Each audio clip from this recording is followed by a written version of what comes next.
All right, here we go.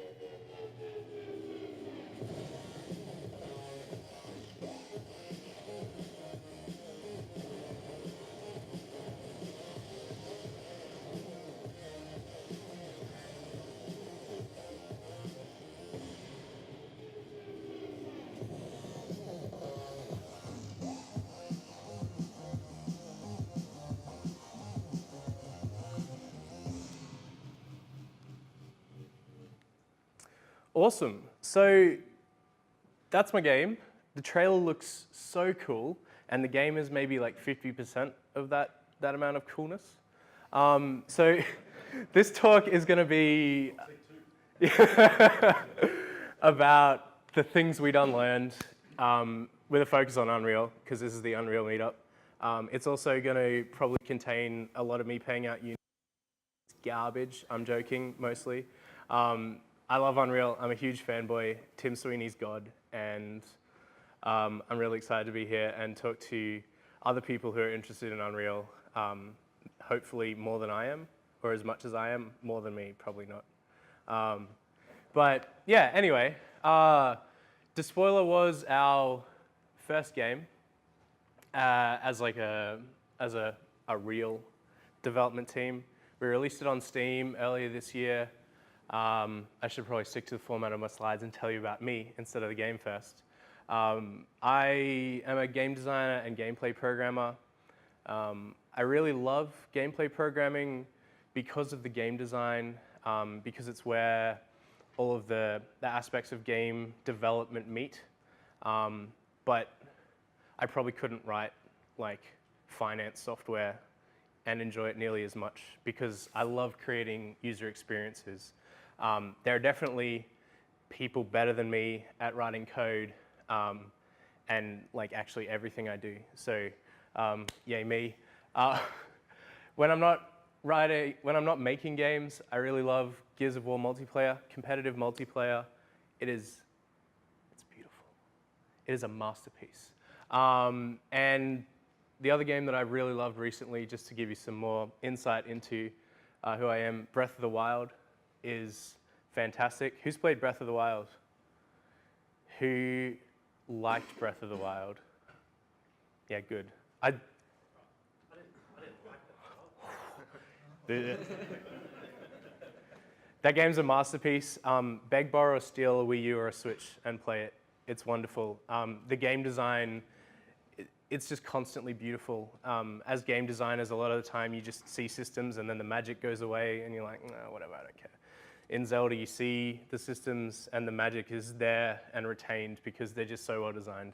It's lovely. Anyway, this talk isn't reasons I love Zelda. So we'll move on to about DESPOILER. It's a 5v5 team objective multiplayer game. We have a unique strategic escalation-focused game mode, physically simulated hovercraft, beautiful vehicles, and we also did backfilling because multiplayer only as an indie is suicide. As anyone else that's developed multiplayer games will probably be able to tell you. This is a brief overview of how the game works. You gather scrap as a team by shooting it out of these structures abandoned around the levels, and you collect it on your vehicle. It works as armor while you're carrying it, but it's also currency. So you deliver it to your base, and then your team can unlock utilities and new vehicles to use over the course of the game. So as the game progresses, your team gets stronger, unlocks more stuff to use to fight the enemy, and the game ends when time runs out, or you can destroy an enemy core to end it earlier, and the team with the most scrap at the end wins. So that's pretty straightforward. You'll get a chance to have a play later if you want to. And so our team was about 3 to 5 devs for most of the project. First year was 5, and then for the last little stretch, we were a bit smaller. And then on top of that, we had contractors that we hired for specific art projects and AI as well, because sometimes people are just better than us at things. It actually started as our final year uni project. It was a fantastic experience at uni, but we also learnt even more continuing it ourselves as a full game release. When we designed it for uni, it needed to be impressive for like 10 minutes at the end of year showcase type thing as our capstone project. But developing it for a full release for humans, we had to think about a lot more real game dev things than just impressing lecturers and students and stuff like that. So with that, I guess comes a disclaimer in that I'm by no means an expert on most of this stuff, but I am an expert at the things that we failed at. So a lot of this is going to be helping you not fail at the same things that we failed with. We overcame most of the failures. There's still plenty in there. You'll get to play them later.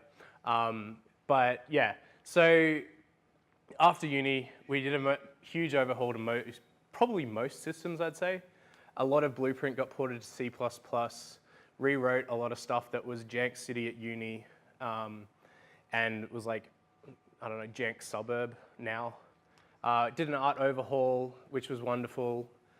Did some new maps and did a new UI and new menu and stuff, which I did begrudgingly, but I think it turned out really nicely. Begrudgingly, because I just hate developing UI. It's so fucking boring. So, things I'm talking about, Voodoo Magic, fancy pretty rendering stuff, some lighting and art, networking and physics. I'm going to cover a wide array of stuff.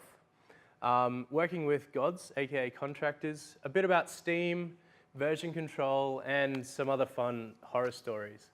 As I mentioned, this started out as a uni project, so a lot of it consists of us doing things for the first time. By no means first for game development and the game industry, but I was talking with the other programmer on the project who we shared the load about 50-50 in terms of writing code. And we reckon it was at least 50% of the code we were writing was stuff and concepts and techniques that we were learning for the first time. So it was a super valuable learning experience, and I would recommend it to anyone to start as early as possible making something for a Steam release, because the learning experience is invaluable, and we now know how not to do many of the things that we did. We got to fix some of them. There's so many things by the end of the project where we just like, oh, I just want to rewrite this entire system so we can extend it further. But every project we work on in the future is going to be far better off for having taken this game through to full Steam release. So, Voodoo Magic. How many programmers in the room? Good stuff? Yeah, kind of. I mean, if you use Unreal, you're kind of a programmer, because I'm sure you've touched Blueprint, and Blueprint is programming. So C++ is wonderful. Has anyone used Hot Reload in Unreal Engine? So Unreal Engine has a really nice feature in theory where you can compile your code and you don't have to restart the engine, and your code changes will just take effect and it'll be lovely, right? Well, actually, no, it is a trap. Hot Reload works sometimes.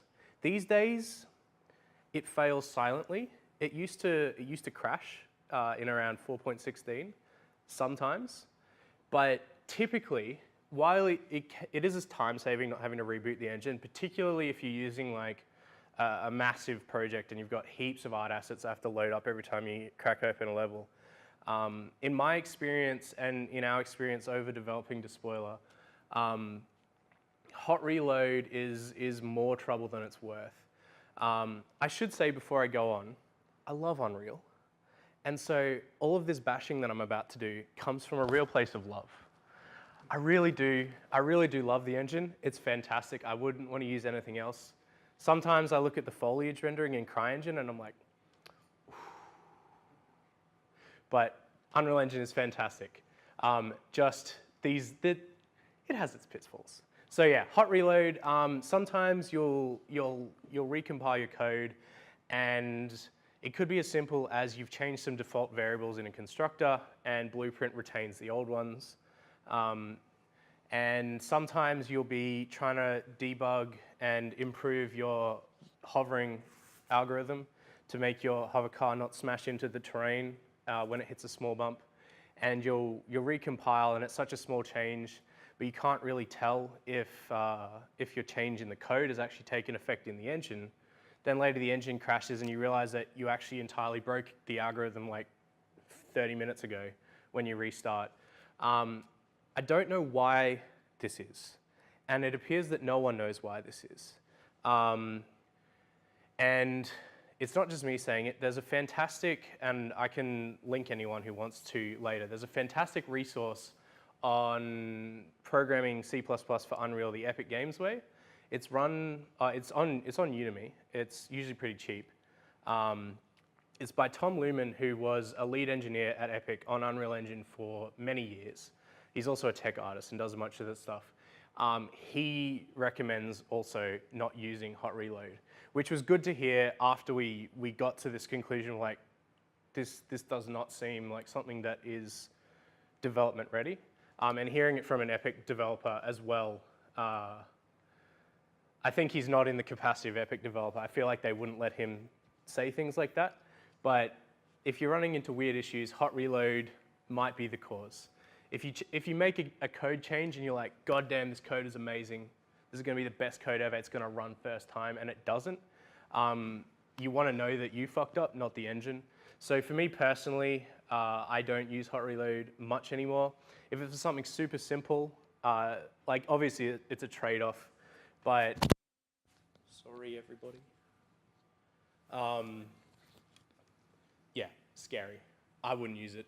Unreliable. So next up, blueprint-heavy game development. I'm sure everyone has heard or seen Epic love talking about you can make games using only Blueprint, and you definitely can make games using only Blueprint, and you can definitely make games using C++ and Blueprint, and Blueprint's fantastic. I love it. I would never make a game without it. But Blueprint-heavy game dev is also a trap. Aside from the obvious things that everyone probably knows, that Blueprint is not great for running stuff on tick. If you're doing something every frame, Blueprint might be too slow to do it nicely. So performance issues are like the obvious problem with Blueprint. But we found many weirder issues with Blueprint. This is specifically how we were using it, I believe. And I think it's a way that Epic don't use Blueprint. So Blueprint is designed, is everyone familiar with object-oriented programming as a thing that exists? Basically, C++ is an object-oriented programming language, and Blueprint functions in that same object-oriented manner. I don't know if it quite technically would be considered object-oriented, but you can use it so you can write a base class in C++, and you can inherit that and extend that with Blueprint, and so then you've got a child which, if you're not into programming, don't worry about this bit. Basically, the problem with Blueprint for us started when we're doing more complex inheritance. So we start off with a C++ base class. For example, our hovercrafts, all of the tick functionality, the stuff that runs every frame, so hovering and scrap collection and stuff like that is done in the C++ class. Then we have a child class, which is the base hovercraft, and then we have children of that blueprint. Sorry, so that base hovercraft is a blueprint, which is a child of the C++ class.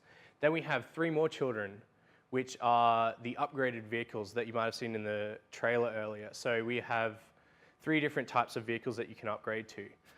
Now, in those blueprints, we just had some like spooky weird shit going on. Things like variables would just reset when we restarted the engine. Answer Hub has people noticing the same things and no one really understanding. We worked around that just by putting nodes in our begin play that actually force set those variables every launch instead of setting them with like the default tab in the blueprints. So there was nothing we couldn't work around, but it was just weird and unreliable. And it's the same thing with, it's just kind of the same as hot reload. Like, it works some of the time, but when it starts failing enough of the time to make you just like question your sanity, it brought me around to thinking maybe we're doing it wrong. And the other thing that we were having, which was a big problem, was scene components of child blueprint. So we've got C++ class, I should just say, we've got C++ class, child blueprint. If we added any scene components, everyone familiar with what I mean when I say that? So when you've got a blueprint that's an actor and you add like a static mesh that's a scene component. Say we've offset a scene component in our third, so I guess grandchild blueprint. A lot of the time, those transforms would half reset on us. It was so weird. We went through everything. We tried like flushing all the caches of our projects, making sure something wasn't just getting corrupted, and just randomly consistently, I know randomly consistently, it was random over a long period of time. Our scene components would just snap back to origin of the child blueprints. So that led us to question the way we were using blueprints as extensions of the object-oriented C++ class structure. In the future and in projects I've done since then, when I'm working in C++ and Blueprint, I try and keep blueprints reserved for the way Epic seem to use them, which is they'll do all of their functionality in C++ for the most part, and then Blueprint is used to connect stuff to stuff that would be in levels. So for level scripting, blueprints are amazing. For connecting stuff to VFX or HUD, all of that stuff is wonderful. But the more we tried to use blueprints like object-oriented code, the more trouble we seem to have. So it's definitely just anecdotal experience here, but I would heavily recommend using C++ as much as you can.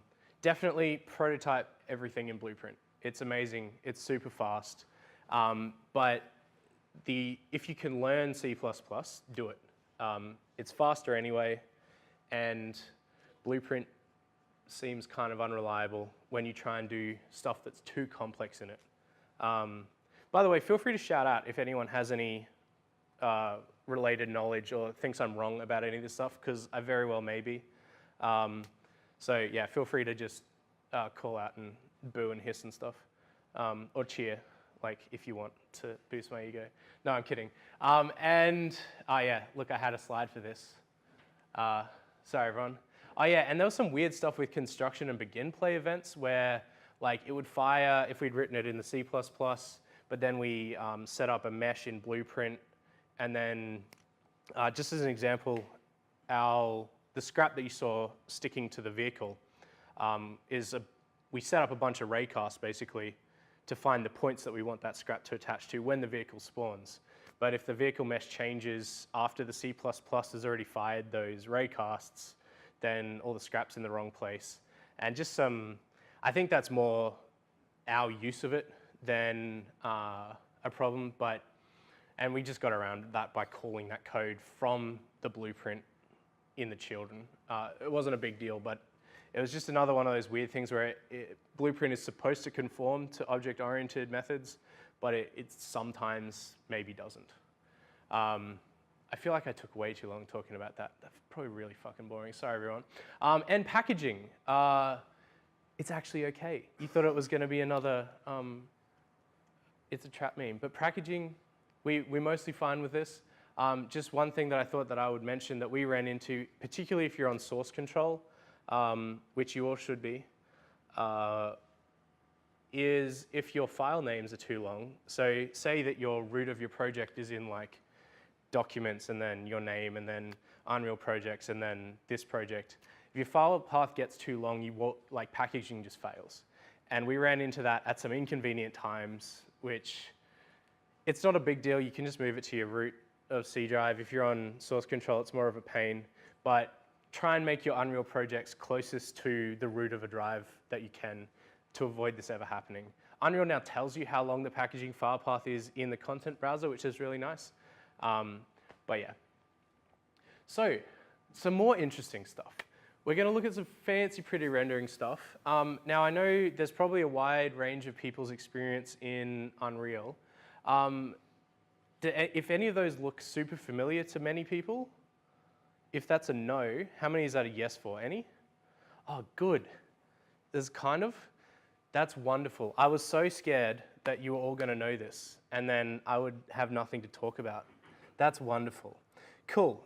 So we did a few things to make our game look nice and pretty, and we learnt some things about performance while doing that.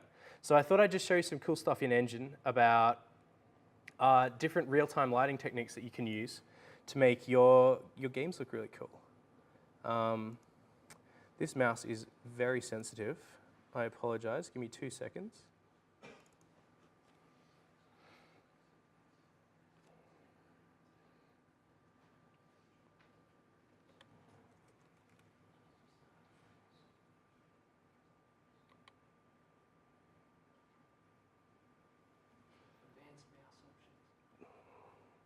Windows 10 is garbage. Garbage.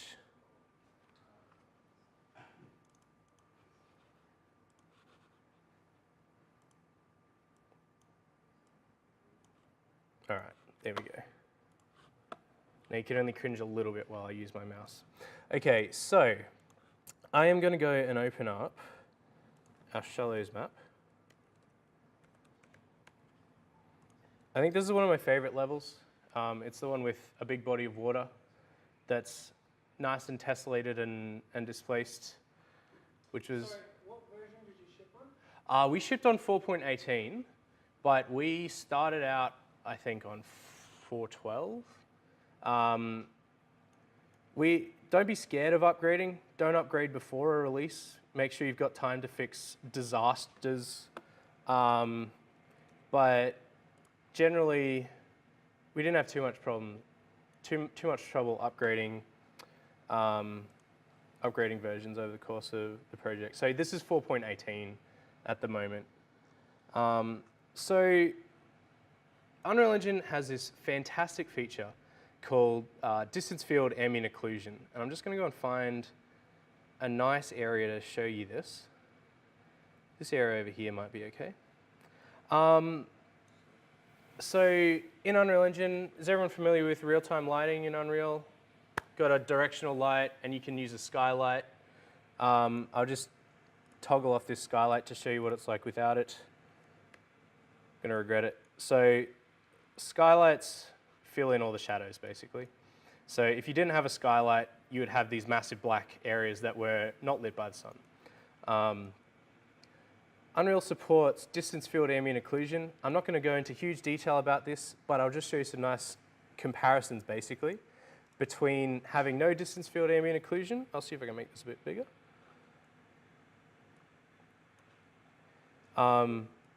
Yeah. So distance field ambient occlusion lets you have, in these areas that aren't directly lit by a sun, you can see that everything, particularly in the foliage here, looks very flat at the moment. It doesn't look amazing. It doesn't look horrific. It doesn't look amazing. But with skylights, if you go down to the right-hand side, I've just selected my skylight in the world outliner, and if I enable cast shadows on that, Unreal can do this large-scale ambient occlusion pass on top of typical screen space ambient occlusion. Everyone know what ambient occlusion is? I don't want to oversimplify, but I don't want to confuse anyone here. So basically, it just adds a lot of depth. Like you can see the difference here. And the other thing it does, it works at large scale. So while it's working really nicely in this foliage, which is quite small, it also makes a difference. Here's a good area here. We'll probably be able to see a good difference here on this rock formation. It's less of a difference, but it still affects large stuff. It doesn't update at a perfect frame rate. It's a little bit temporal. So you can see here that there's a bit of a trail left on the ground. So using it on dynamic object is a little bit jank. But overall, for a very minimal performance cost and zero effort, it can make a scene really pop. It doesn't cost an awful lot. It's scalable with Unreal Engine's lighting stuff. They use it in Fortnite, and it disables after medium settings, I think. But yeah, it looks lovely, and everyone should use it. So all you need to do, skylight, make it movable, and tell it to cast shadows. What was the next thing I was going to talk about? So the other thing you can do with distance fields, which again, if you're curious, just Google distance fields, Unreal Engine, and you'll find all the info if you're interested in that technical stuff. Distance fields do shadowing, and it's very fast. It costs, the benefit of distance field shadowing is that you can render shadows much further away from the player. So it's very useful for large levels and open world levels.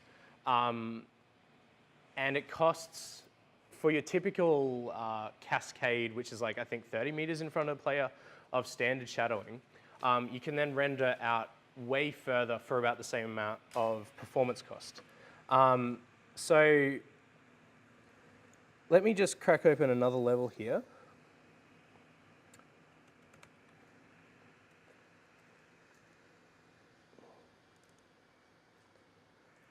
And here we'll see a better use case. It's not really required on shallows. Shallows works out all right without it because of the water and the perspective.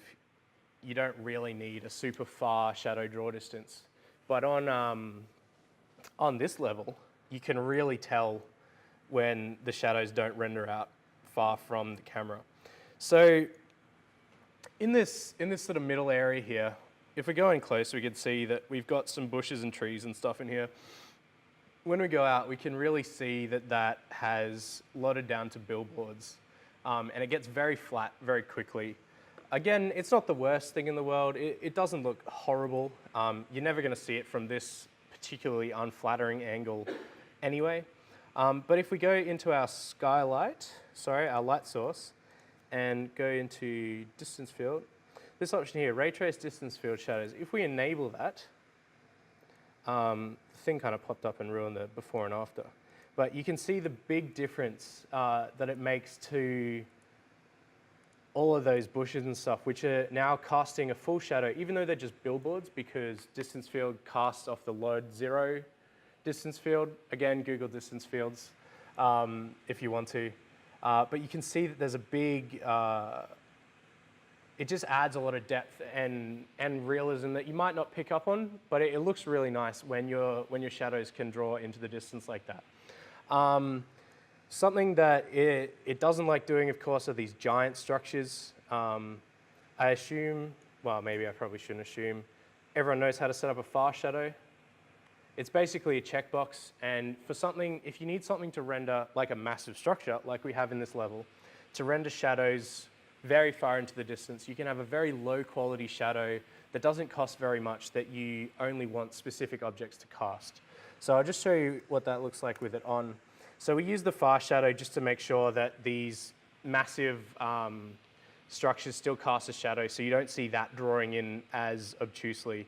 That's something you definitely notice flying around the level, is this cascade drawing in, because that's quite player scale and they're very big. You can also see here, I'm not going to talk about it for too long because it's super easy and it's a checkbox, but we have really nice volumetric fog in here. We upgraded at the time to, I think, Unreal 4.17 for volumetric lighting. It just looks lovely. It costs next to nothing. The performance hit is negligible and it scales beautifully. And so we've got these really nice light shafts. I'm not sure if you can see it. This is a really good projector, by the way. But we've got these really nice light shafts. So when you fly around this level, you get to go through volumetric light. And I mean, who doesn't like volumetric light? Crazy people. And so finally, something I'm going to show you, we ended up having to take this out of our final release of the game just for performance reasons. Unreal Engine has a form of real-time dynamic global illumination, which looks really good in certain circumstances. but it's still experimental. It was added by the team at Lionhead who were working on Fable in Unreal for a while before they got cancelled. But it's cheap at the high end, but it doesn't scale to low end because it's still experimental, and it'll probably be experimental forever. But it adds so much life to a scene. If you can use it and you need real-time lighting, it's definitely something worth considering. Again, you can Google how to enable it. There's like a little config file you have to do. But just have a look in these areas where it's all shadowed at the moment. It's looking quite nice with the ambient occlusion and stuff. It looks quite realistic. But dynamic indirect lighting, if we turn that on, it just takes the scene to the next level. If you're familiar with rendering and GI techniques, it's very fast, it's pretty inaccurate.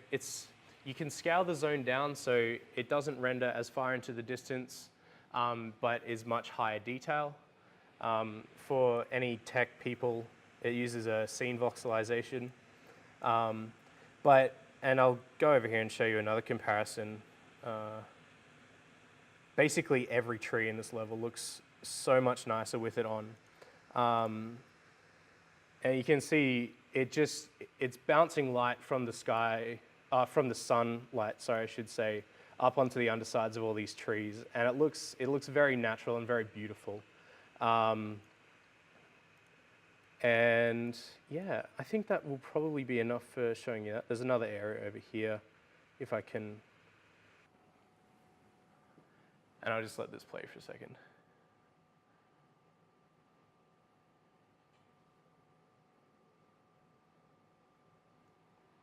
I spent like, I don't know, a stupid amount of time not working, recording these sliding shots, because like, oh, it's pretty. The desert level, you may have seen these assets on the store. Oh my God, they're beautiful. They were perfect. We were like, what should we make our next level? And then I saw that pack and was like, So on the art front, Megascans is fantastic. It is, as someone who's not a professional 3D artist, you first see Megascans. I'm talking about myself in case this isn't obvious. And you're like, God damn, that is production quality at the press of a button. It's not quite that easy. All the 3D artists in the room would probably be like, heathen. But Megascans is a wonderful starting point. We have some Megascans that are only lightly processed, where we've just adjusted the meshes so that turning open meshes into closed meshes and stuff like that gets you really, really nice geometry. But in terms of game texturing, it's not really viable to just have large Megascans assets without doing custom texture work. But you will see some, particularly our snow level, we redid the art on that with mostly Megascans stuff. And it's pretty out of the box, and it's very nice, but our shallows level is nicer, which is Megascans with ZBrush magic and with beautiful tiling textures so you can scale them, and they have high detail no matter how close you are. So Megascans is glorious, particularly for indies. It works very well in Unreal. It's super easy to get a nice shader network set up that you can use with them. Everyone knows Megascans. It's photogrammetry, super high quality meshes. They're beautiful. And you can, typically what I would say for Megascans is get a good 3D artist, hire someone as a contractor, beg someone to come and work for you, and use them as a base, as a starting point for what you need in your game if you're so inclined. They typically far exceed a lot of the assets that you can get for Unreal specifically. And yeah, they're beautiful. So I'm gonna go back to the engine. I'm gonna show you some super simple shader tricks that we did in Unreal. Who's played much with materials and stuff in Unreal? So material parameter collections are fantastic. They're so easy. The short version is you can use a blueprint to change a material parameter, and then every material in your game can be updated. So based on that at runtime if you need to. So for this, we used a really simple, we did a really simple implementation of this for our water level so that we could adjust the height of wetness on our terrain and cliffs. So I'll show you that in a second. Terrain vertex world position offset is a fancy way of saying the material makes our terrain bumpy. It looks really nice. Unreal can do tessellation. If anyone's played Frostbite games recently, like Battlefront or Battlefield, Frostbite's terrain tessellation is beautiful. Unreal is as beautiful, but it doesn't run very well. You can tessellate your terrain in Unreal for really detailed displacement, but it doesn't really perform well. And in my opinion, it's probably not viable yet. It'll become viable if Epic makes something that needs it, I guess. And we also did a world-aligned blend so we can put snow on top of rocks and dirt on top of rocks. And this is a technique that has anyone seen this before? It's super simple, but I'll show you how to do it anyway. It's like one node. But it's the simplest, that's not Unreal. It's the simplest effect of the lot, but probably the one that has the most effect. While I'm still on this map, I'll show you it here. You can see, let me just go and find a ramp. Here's one. So we've actually got on top of this material, the same dirt material that's on the ground. So it's not using the same texture coordinates or anything like that, so it doesn't line up perfectly. But you can see here that this mesh, which is just from Megascans, really blends in with the terrain a lot. Blends in really, really quite nicely, and not quite seamlessly, but very well. It's probably a little bit not detailed enough to see. You can kind of see the dirt material actually doesn't move because it's a world space top-down projection. But I'll swap over to our snow level and show you what we're doing with it over there.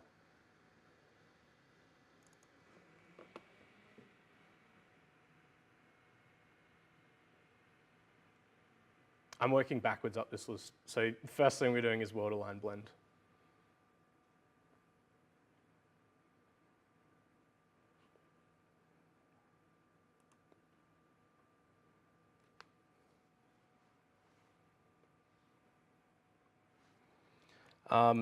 Cool. So this is the level where we mostly use Megascans for our rocks. The rocks in this level are pretty much all Megascans. We used a mix throughout the whole project while we're on this topic. Some of it's Megascans, some of it's custom made by contractors, and some of it's assets. It depends what works for you, of course, what works for your game. Yeah? Sorry? How many points did you have to spend? Points? Points as in the mega scan points. Mega scan points. Ooh, I frankly lost track. I went ham. Mega scans was beautiful, and I signed up to it much earlier than I needed it. I can look it up later if you're very interested. But yeah, you can't pause your Mega Scans subscription either, and as far as I can see, if you cancel it, you lose existing points. So I forgot to cancel mine for a few months, and so I just have a lot of points in my Megascans account, which is a problem not for this talk. Anyway, so I'll just take us over here. We'll have a look at a rock. Where's a good one? This one looks nice. Hopefully it's not parented to something. There's one over here. Mate, come on. There it is. All right, so we have these lovely Megascans assets, which we did minimal processing, didn't have to do too much work. We added some like color variation so artists could adjust them as they needed to blend in with each other. But they also have this world-aligned blends snow. And when we rotate these assets, you can see that the snow stays on top of them, which not only looks really nice, it helps them blend into the terrain because it's more or less the same snow material. It's just super flexible. It doesn't cost a lot, and the productivity gains of being able to just like chuck any rock in the level, anywhere, any rotation, are huge. So that's a lovely effect. I'll just quickly dive into the material and show you the single node that does that. But again, this is very Googleable stuff, but I hope it's kind of interesting. So if we go into here, you can see really simple material setup for, this is for all of our Megascans assets.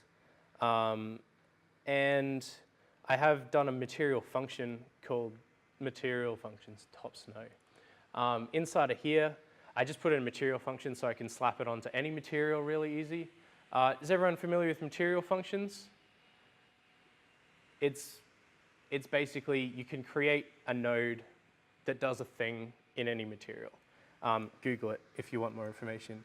So this material function that adds the top snow, it's literally this node here called World-Align Blend that takes some inputs and it just lerps between the existing material, which are up here, and the snow, sorry.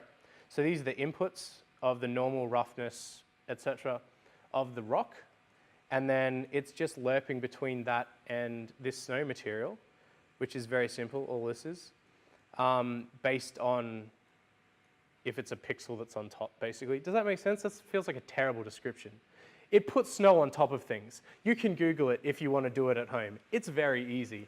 So it looks really good, and it looks really good.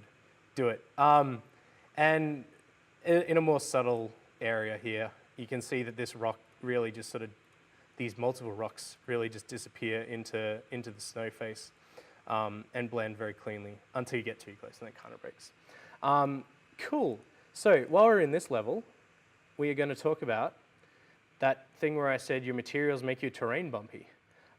So while we aren't using tessellation on our terrains, our materials still have a height map because they are set up to use tessellation if you want to for really pretty screenshots. And as you can see, it's kind of low res. You can see the polygons a little bit. But compared to just a flat texture, it adds a lot of life. And of course, you can change this with LOD settings about how many polygons are up close to the camera. Because we're a very large scale game, we need to have quite, we don't want to have too dense of a terrain mesh for performance reasons. But just simply having our height maps displacing the snow so that the drifts actually catch the sunlight a little bit makes a big difference. And I'll just go and toggle it off and I'll show you. The other thing, this snow material is just beautiful. We bought it, but it has subsurface scattering as well. So you can kind of see when you get down really low that it has like this really nice luminance and this snow-like quality to it because it's bouncing light through the material. So I'll just open this up and I'll show you what kind of difference it's making, hopefully without making it recompile all the shaders.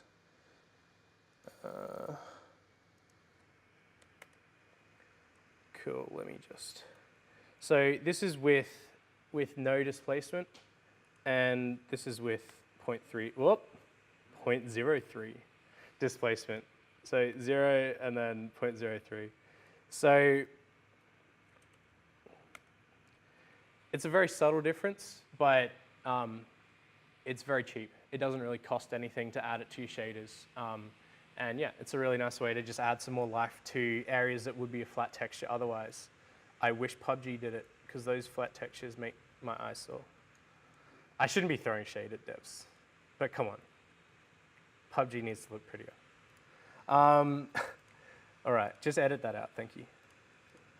And material parameter collection. So we're going to go back to shallows. How are we going? Everyone's still following? Everyone's still awake, not regretting choices to come tonight? Good, thank you. My ego thanks you.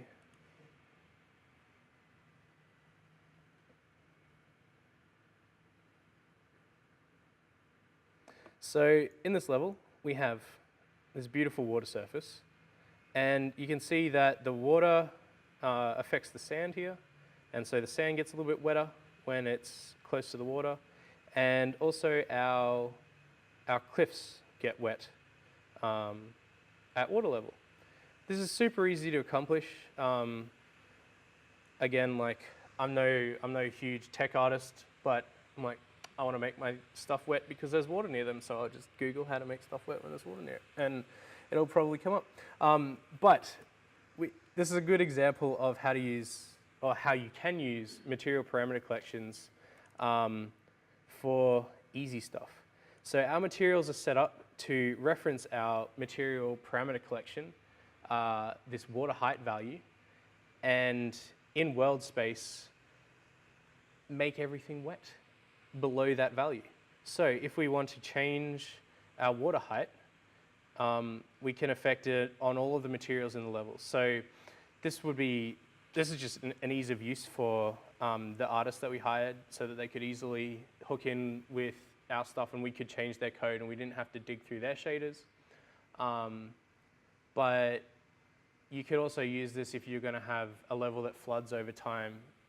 You can drive this material parameter collection via Blueprint in real time and have this water update, and also, like, of course, update the water plane to rise. So you can do, this is barely scratching the surface of what's possible with material parameter collections. You can use it for anything that your blueprints need to access from code at runtime, basically.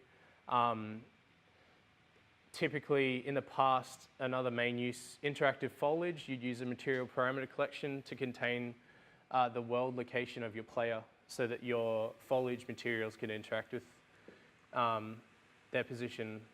Yeah. Does that make sense? Probably. Yeah, so material parameter collections. They're easy and they help you make pretty things. While we're here, before we move on out of the art section, these are these rock faces are all single assets with tiled materials. You can see if I move this around, all the material is in world space. So you can move, no, don't care. If I scale it up, it still keeps its detail. Of course, you can see tiling once you get to huge meshes. But these started out with a Megascan's base set of assets, and we hired a guy called Paolo Bossel from France, who is wonderful. He did fantastic work, and he used Megascans as a base so we could have really nice, realistic-looking detail, and he sculpted it to basically fit our grey box. So this level, I gave him on Perforce as grey box and said, here you go. These are the things that we need converted, basically. And yeah, let's move on. Contractors Arbe. So this is not very Unreal Engine specific, but I just wanted to touch on this. It was the best thing ever, working with super professional contractors. We had a small budget, we were just self-funded. Most of the work we were doing ourselves, but for specific work that we couldn't do ourselves, such as great environment art and AI, I think most of the people, maybe all of them, I just found by like tweeting and people retweeted, and just like the dev community is strong on Twitter. So make a Twitter account if you don't already have one. And it's good to have a professional one, because I found like Paolo, he's worked on the Styx games, their Focus Home, I can't remember the actual studio, they might just be Focus, making the Styx Shards of Darkness games in Unreal. So, and he was just like, oh yeah, I can do that. I was like, cool. He had a great portfolio, he did fantastic work, he's got Unreal Engine experience, so he smashed out some really nice materials. We also worked with another guy, Francisco from England, from Creative Assembly. He smashed out some lovely hovercrafts for us. It was wonderful. First time he quoted me, I was like, God damn, because he's like way too AAA for us. So I was like, sorry, man, I have led you astray. But he was like super keen and to work on a little indie project. I don't know, must go stir crazy having a nice AAA job. I don't know. But yeah, so we worked with some super talented individuals. And again, through Twitter, I found Wilson to do the AI. All our AI is Blueprint. It doesn't do anything particularly complex on tick. And we were able to hire someone to do that really quickly. And he was amazing. I saw his demo online of his own game that he's been making. And has everyone seen John Wick? Probably. Just like think of the best action movie you've ever seen. And he's working on this game with AI that's so good, and it's creating these encounters that look like the best action movie you've ever seen, but it's just pure AI, there's no scripting. And I was just like, okay, yes, please, come, let me pay you. Work with contractors. If there's something you can't do, there is someone that can do it really well. It was well worth the investment for us, as I hope it shows in our artists and our artist work in particular. The stuff where we needed custom work done, where we couldn't buy assets and needed to hire someone, it works out wonderfully. So definitely recommend working with contractors if you're an indie. Obviously, hiring people permanently is better, but like, we're not all like trust fund kids here. Cool, so I'm gonna talk a little bit about network. Do we need a break or just keep going? Yep, cool. So I'm gonna talk about network and physics. How long have I been going for? 57 minutes. Too long, all right. So we're gonna talk a bit about networking and physics. This is some programming and replication stuff. So you guys, this is what you are interested in a little bit.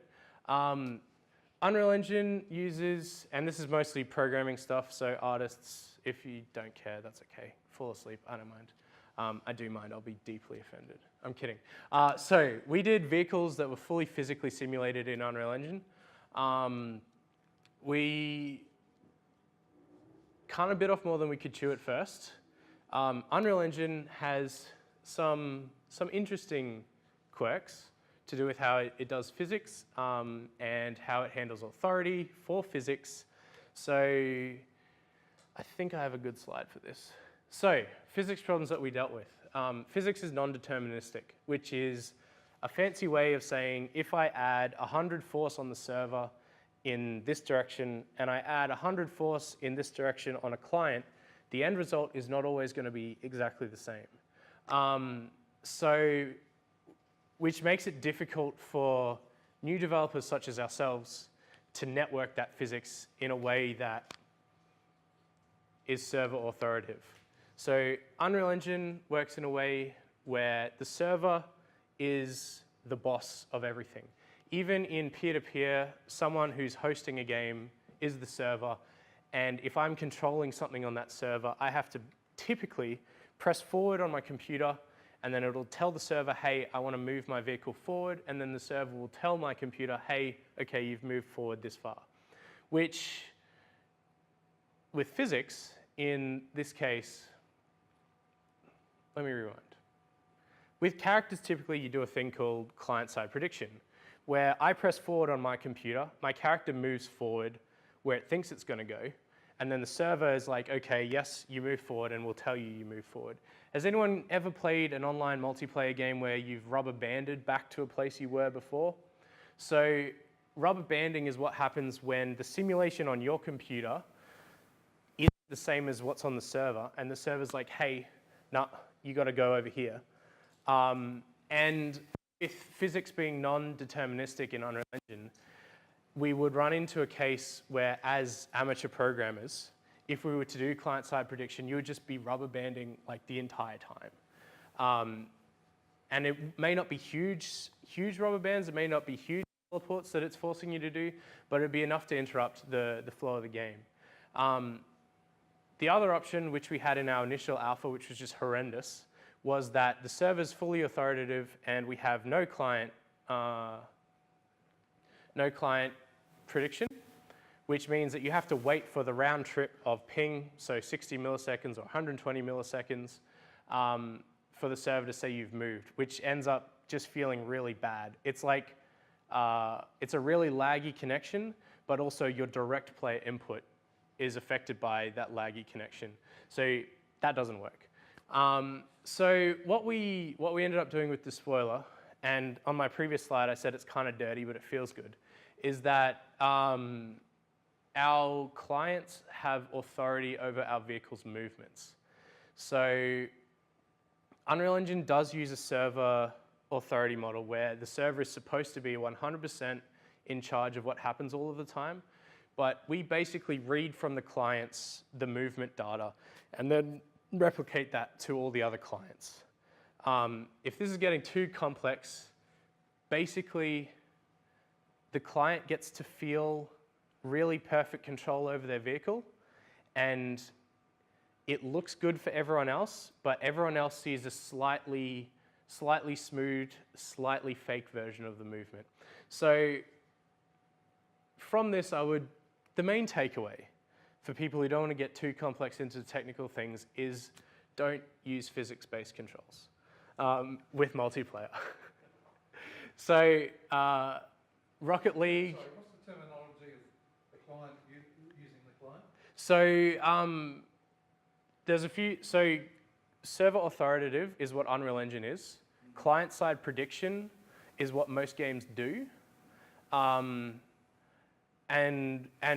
it's industry standard best practice, and I would love to do it, but I'm not smart enough, and I wasn't smart enough. And physics throws a spanner in the works. An example of a game that does this well is Rocket League. Their game is fully physics-driven. PhysX is the where Unreal Engine uses. Unreal Engine 3 for Rocket League. I assume everyone knows Rocket League, car soccer. They actually use bullet physics, as far as I'm aware, which is another physics middleware that is deterministic as their physics engine. So they actually don't use the Unreal Engine physics engine to do physics-driven gameplay. And so, yeah, just as a bit of an idea as to why I'm saying probably it's not the best idea in the world. So yeah, it causes problems with multiplayer. It's fun, you can definitely do it. I won't be doing it again. And yeah, no, go for it. How big were the packets? So what you were handing over the vector and rotation? Right? Yeah. All your transform data pretty much? Basically we're sending transform data, and we're also sending velocity. So that we could, the implementation for this wasn't amazing, but so that we could do some client interpolation on the server and on the other clients. So we didn't have to update it. We didn't really care if it wasn't pixel perfect accurate on all of the other clients. For us, the most important thing was player feel. And it's just what we prioritized with our limited resources. So yeah, we sent just the transforms in Unreal Engine's net quantized formats that are compressed.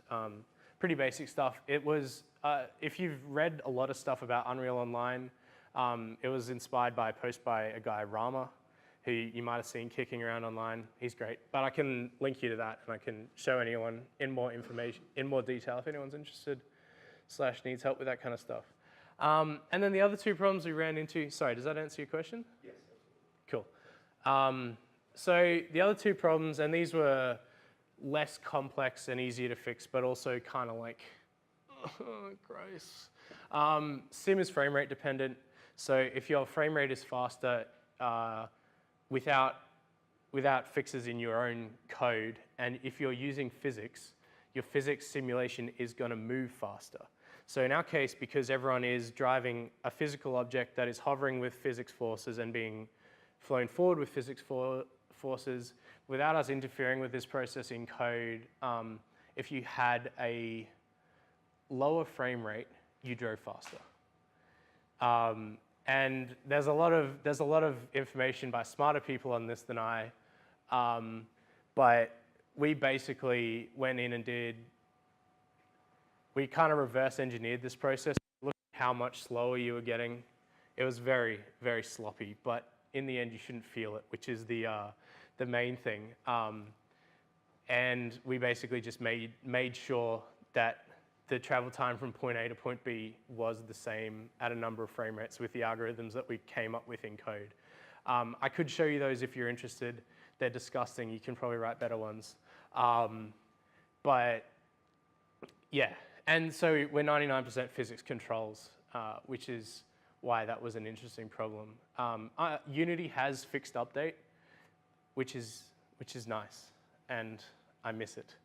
And if I was going to make a racing game, I would consider Unity. No, I'm kidding. Don't do that. But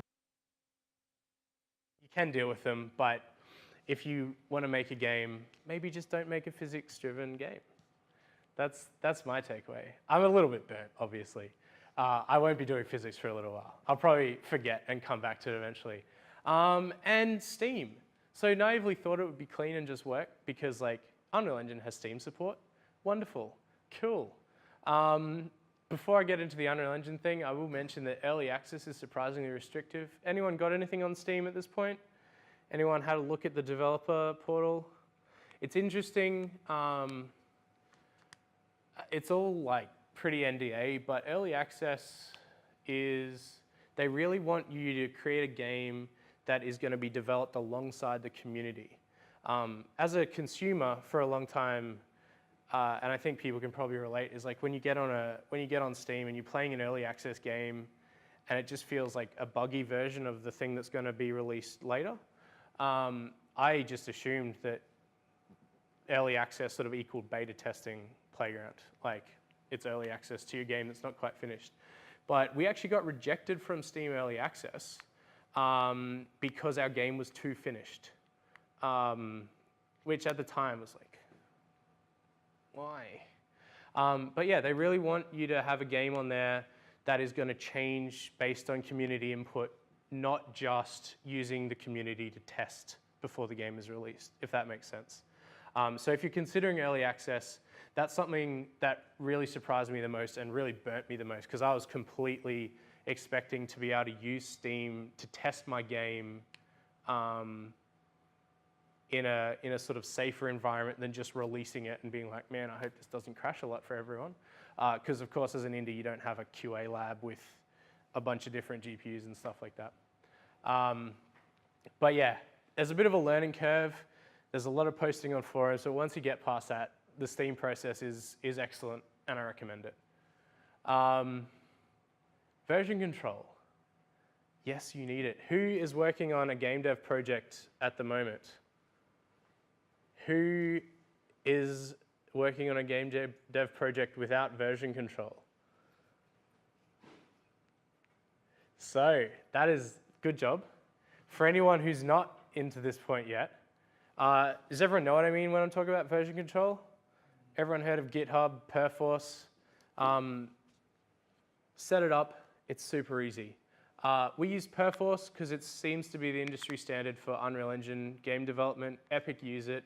They use GitHub for their code projects. There's a whole, like that's a full-time job for somebody that I didn't want to have time to learn for.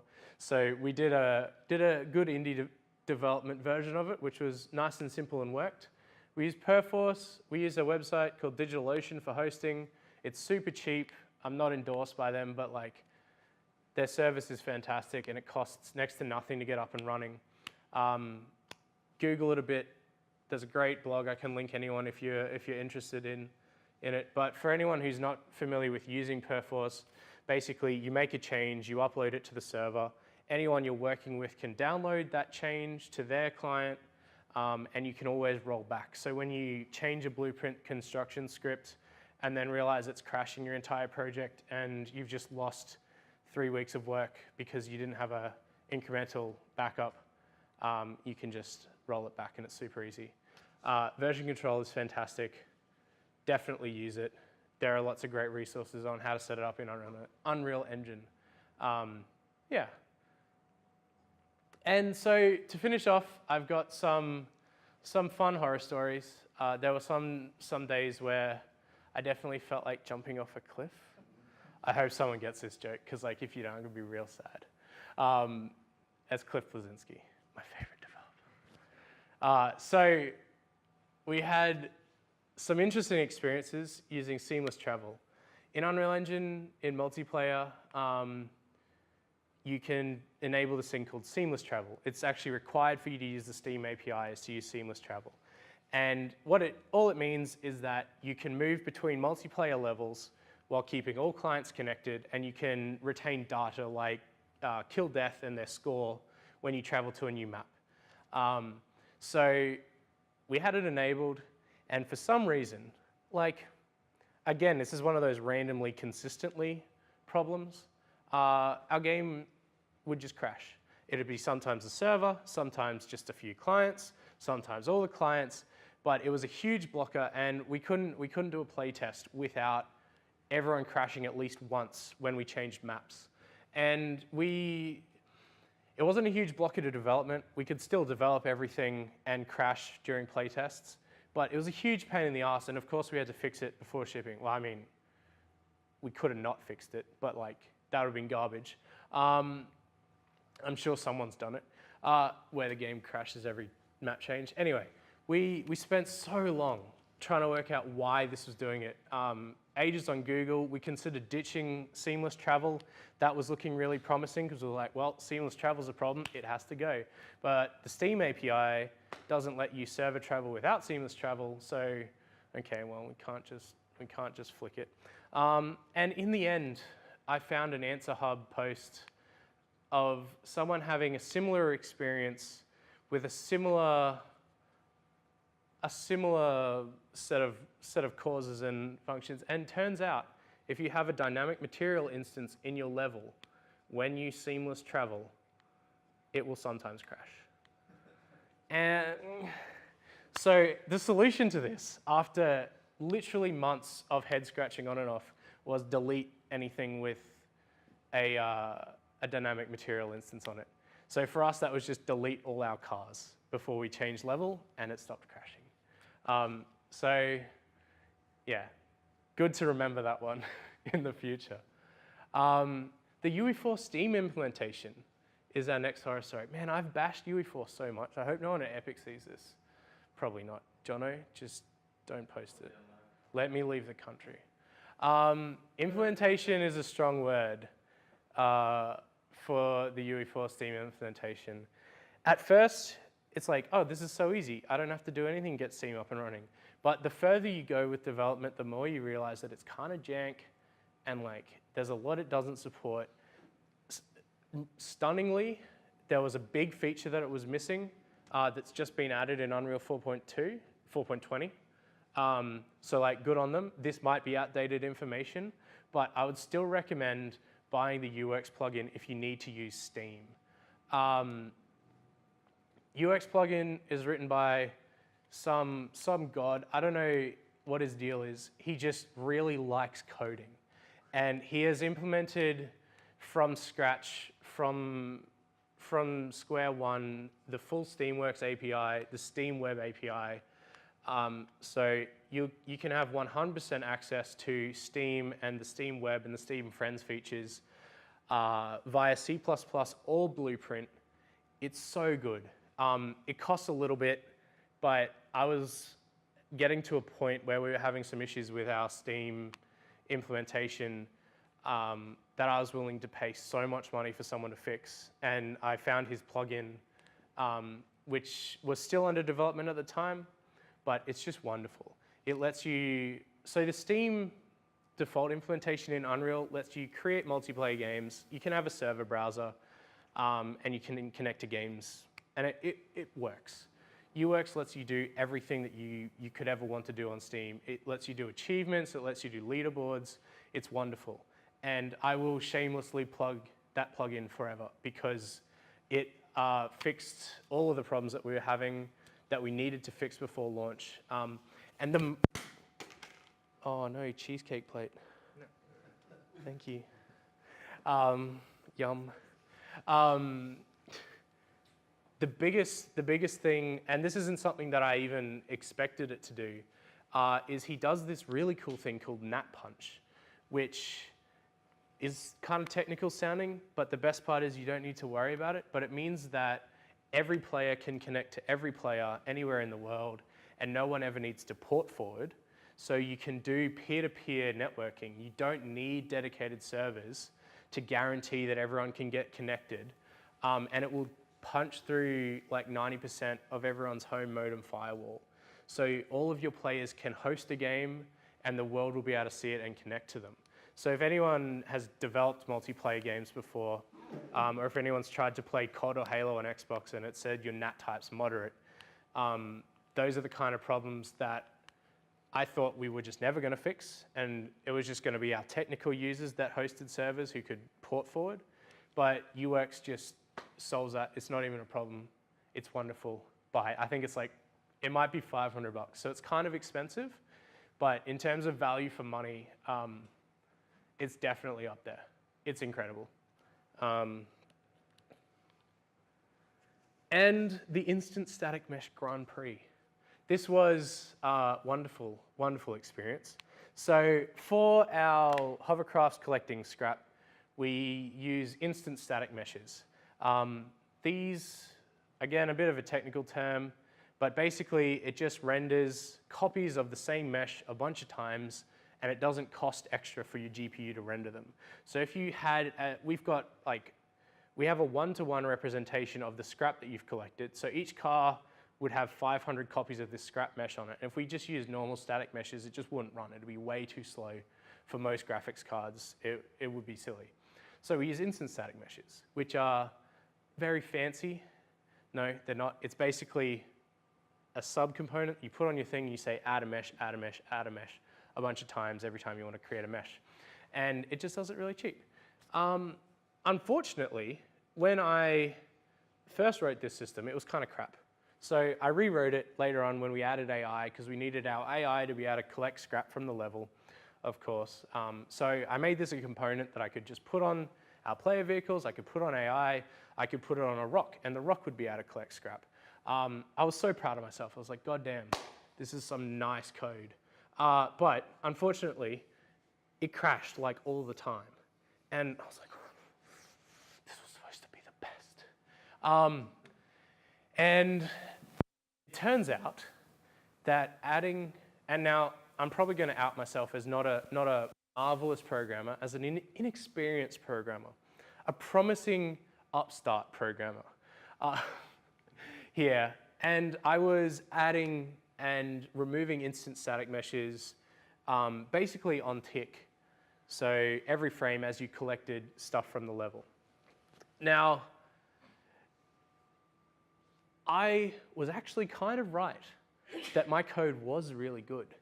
And it wasn't my code directly crashing the game. It was actually indirectly.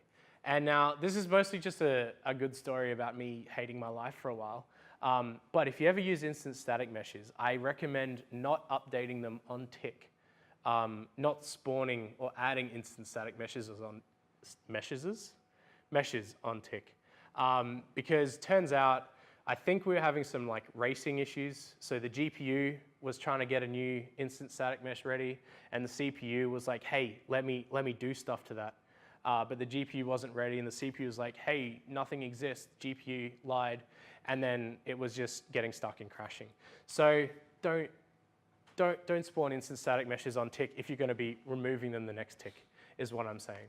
That's probably very specific information that none of you will ever need to use, but it was a big part of my life for many not months, but like, you know, there were some dark days.